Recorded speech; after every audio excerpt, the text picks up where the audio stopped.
আসসালামু আলাইকুম। সকলকে স্বাগতম আমার আজকের ভিডিওতে। আজকের ভিডিওতে আমি দেখাবো কিভাবে ফ্রিকোয়েন্সি ডিস্ট্রিবিউশন তৈরি করা যায় এক্সেল এর মাধ্যমে। তার জন্য আমাকে কিছু জিনিস নিতে হবে। এখানে আমি কিছু ডাটা নিয়ে নিয়েছি, কিছু ডাটা, অবিন্যস্ত ডাটা। সেখান থেকে আমি গ্রুপ করব এবং সেখান থেকে ফ্রিকোয়েন্সি ডিস্ট্রিবিউশন তৈরি করব। তো শুরুতে আমার জানতে হবে সেখানে ক্লাস সংখ্যা আসলে কত, কতটি ক্লাসে এটাকে বিভক্ত করব। সেজন্য আমরা একটা ফর্মুলা জানি, সেটা হচ্ছে √n। এখানে আমার একটা সংখ্যা আছে, কতটি সেটা দেখে নেই।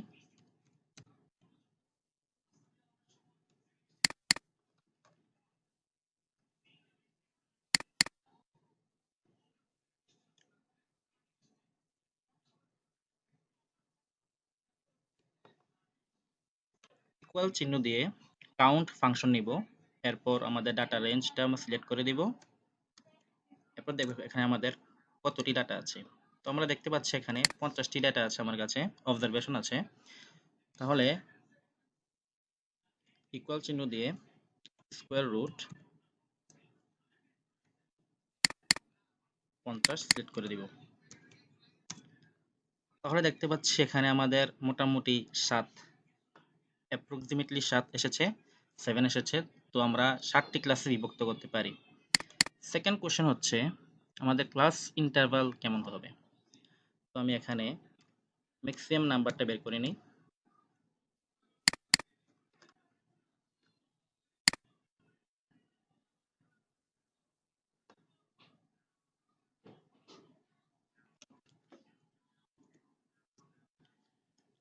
ম্যাক্সিমাম বের করার জন্য আমি কি ইউজ করেছি, ইকুয়াল চিহ্ন দিয়ে ম্যাক্স ইউজ করেছি। এরপর আমার অবজারভেশনগুলো সিলেক্ট করে দিয়েছি। এরপর আমি বের করব মিনিমাম। এখানে মিনিমাম সংখ্যাটা আমার এই ডাটা সেটের ভিতরে কত, সেটা আমরা এখন বের করব। ইকুয়াল চিহ্ন দিয়ে মিনিমাম min এই ফাংশনটা ইউজ করব।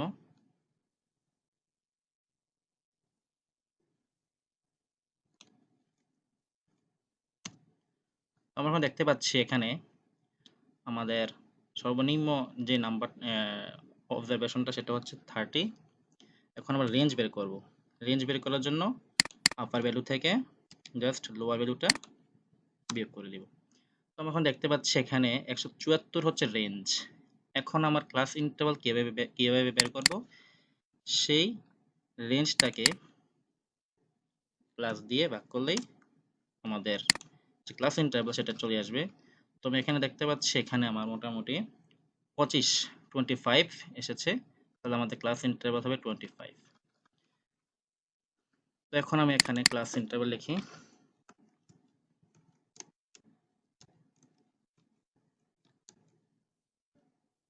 এখানে লিখবো হচ্ছে আমাদের একটা আপার ভ্যালুটা কত হবে। তাহলে আমাদের এখানে সর্বনিম্ন নাম্বার হচ্ছে 30 আর সর্বোচ্চ 204। তো আমরা এখানে ক্লাসটা ভাগ করে নিই। ইন্টারভালগুলো 30 থেকে 55, 55 থেকে 80, 80 থেকে 105, 105 থেকে 130। আমাদের এখানে ইন্টারভাল 25 করে 25। 130 থেকে 155, 155 থেকে 180, 180 থেকে 205। তাহলে 1, 2, 3, 4, 5, 6, 7 আমার 7 ইন্টারভাল নিয়ে নিলাম। এবার আমাদের এখানে আপার ভ্যালুটা কত, 55, এখানে 80, এখানে 105, 130, 155, 180, 205। এই জিনিসটা আমরা আরেকভাবে নিতে পারি। কিভাবে, আমরা এখানে এই অংশটা কপি করে নিলাম, কপি করে এখানে পেস্ট করে নিলাম, এটাও সেম ভাবে নিয়ে নিলাম। এখানে আমরা এটাকে পেস্ট করে দিলাম। এরপর আমরা এটাকে ডাবল ক্লিক করলে মানগুলো চলে আসবে। অনেক জোস, তাই না? আচ্ছা, তো এভাবে আমরা এগুলো বের করে ফেলতে পারি। এখন আমরা কিভাবে ফ্রিকোয়েন্সি গুলো বের করব? ফ্রিকোয়েন্সি বের করার জন্য আমাদের যেতে হবে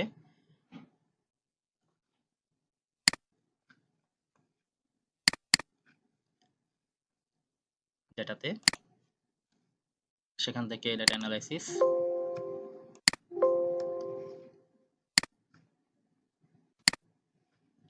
এখান থেকে আমরা হিস্টোগ্রাম সিলেক্ট করব, কারণ আমরা হিস্টোগ্রাম ড্র করতে পারবো। এখানে আমি হিস্টোগ্রাম সিলেক্ট করলাম, করার পর এখানে ইনপুট রেঞ্জ নেব। আমাদের ইনপুট রেঞ্জ মানে আমাদের অবজারভেশন কোনগুলো সেগুলো আমি এখন সিলেক্ট করে দিব।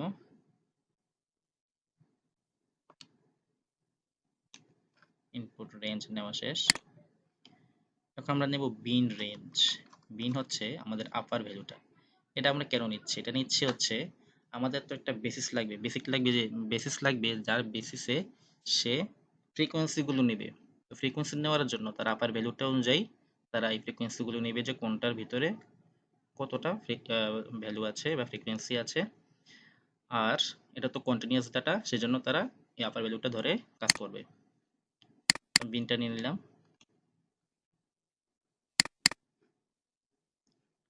আচ্ছা, এখানে একটা জিনিস, সেটা হচ্ছে লেভেল। আমরা কি এখানে লেভেল নিচ্ছি না লেভেল সহ নিচ্ছি, নাকি লেভেল ছাড়া নিচ্ছি? যদি লেভেল সহ নেই তাহলে আমরা এখানে লেভেলটা সহ নিয়ে নিচ্ছি।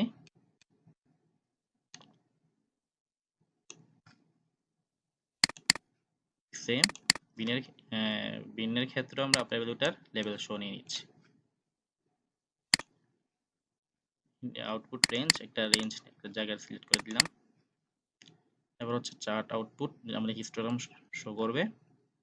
তারপর ওকে, এই আমাদের কাঙ্ক্ষিত ফ্রিকোয়েন্সি চলে এসেছে। আর এপাশে এসেছে আমাদের হিস্টোগ্রাম। যে আমরা আগে ফ্রিকোয়েন্সিটাকে সেট করে নিই। ফ্রিকোয়েন্সি অংশটা আমরা সিলেক্ট করলাম। আচ্ছা, এখানে কিছু দাগ দেখা যাচ্ছে, সেটা কিভাবে রিমুভ করব?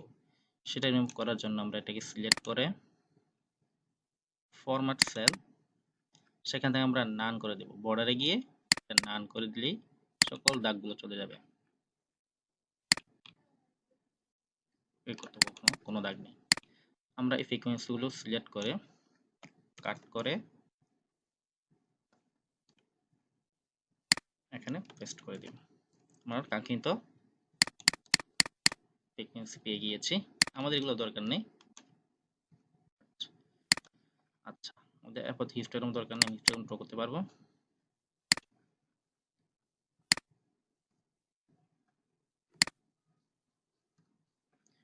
আমরা ফ্রিকোয়েন্সি পেয়ে গিয়েছি। এভাবেই আমরা ফ্রিকোয়েন্সি বের করতে পারবো। এখন আমাদের আপার ভ্যালু দরকার নেই।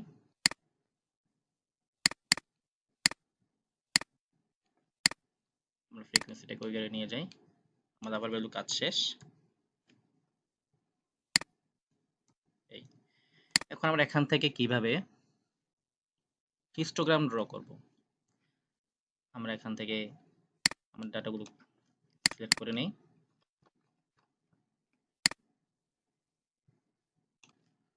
করার পর ইনসার্টে যাব, যাওয়ার পর এখানে কলামে গিয়ে যেখানে ক্লাস্টার্ড কলাম যেটা আছে সেটা সিলেক্ট করব। করার পর এখানে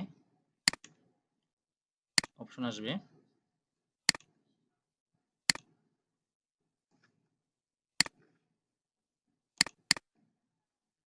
অপশনে গিয়ে বর্ডার কালার সলিড লাইন করে দিব।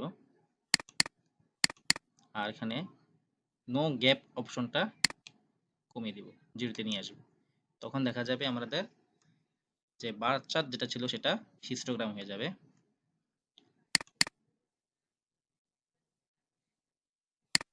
বর্ডার স্টাইলের যে হোয়াইট সেটা আমরা বাড়িয়ে দিব।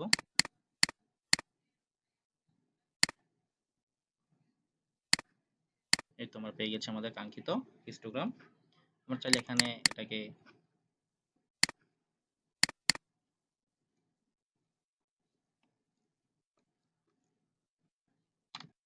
হিস্টোগ্রাম। তো আজকে এতটুকুই। আমরা নেক্সট ভিডিওতে আরও অনেকগুলো গ্রাফ শিখব, গ্রাফিক্যাল রিপ্রেজেন্টেশন যেটাকে বলে।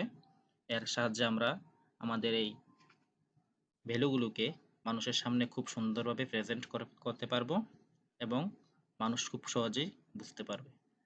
আজকের মতো এতটুকুই। সকলকে ধন্যবাদ। সামনের ভিডিও পর্যন্ত সকলে ভালো থাকুন, সুস্থ থাকুন সেই কামনা করি। আল্লাহ হাফেজ। আসসালামু আলাইকুম।